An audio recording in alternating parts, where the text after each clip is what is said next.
Order! Order! You are an incorrigible delinquent at times. Behave yourself, man!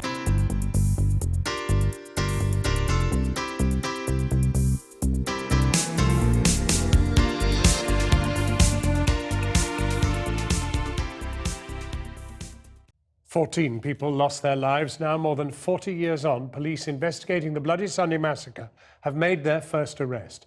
Officers from a special unit which was set up to look into the killings made the arrest this morning, describing it as a new phase in the overall investigation.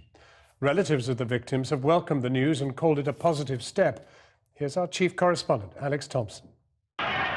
It has taken nearly 44 years, but now comes the first arrest over the events in Derry's Bogside that afternoon in January 1972. The police in Northern Ireland will only say this: a 66-year-old man who was a former member of the Parachute Regiment was arrested in County Antrim this morning. He's being questioned at a Belfast police station, and it's understood he's being interrogated in connection with the deaths of Michael McDade, John Young and William Nash. He was identified as Soldier J at the long-running public inquiry into Bloody Sunday. To us, it's an incredible moment in time that we do see the possibility, and hopefully we will achieve justice for our loved ones who were murdered that day. Unionists are deeply unhappy, one politician calling for the police to investigate what Martin McGuinness was doing on Bloody Sunday. From the events, years of whitewash and cover-up were to follow by the British state, only finally ended by the gargantuan 12-year Savile inquiry. There was ecstasy in Derry the day the inquiry was published, blaming the army completely for killing 13 unarmed protesters without warning. A 14th died later. The day that was announced, David Cameron attempted to heal one of the deepest wounds of the long war in Northern Ireland. Some members of our armed forces acted wrongly.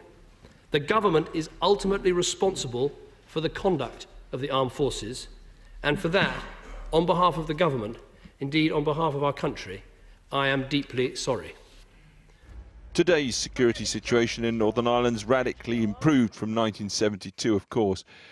These officers patrol, but behind the scenes, detectives from the Legacy Investigation Unit are quietly reopening files on unsolved murders from across the Troubles.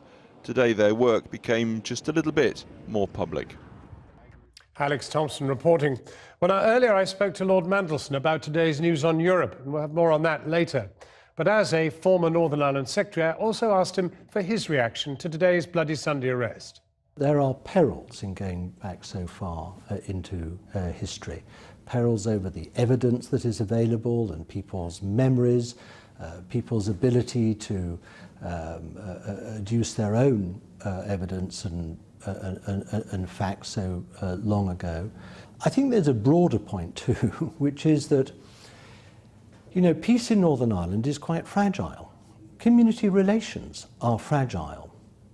And we have to think very hard before we do anything that is going to make the fragile worse, which is going to fire up tensions between different parts of the community. I'm sure that a lot of thought has been put into this, and I'm not going to second guess those who have made this decision. But I do hope that before further decisions of this kind are taken, people think long and hard about perhaps the unforeseen consequences of going so far back into the past.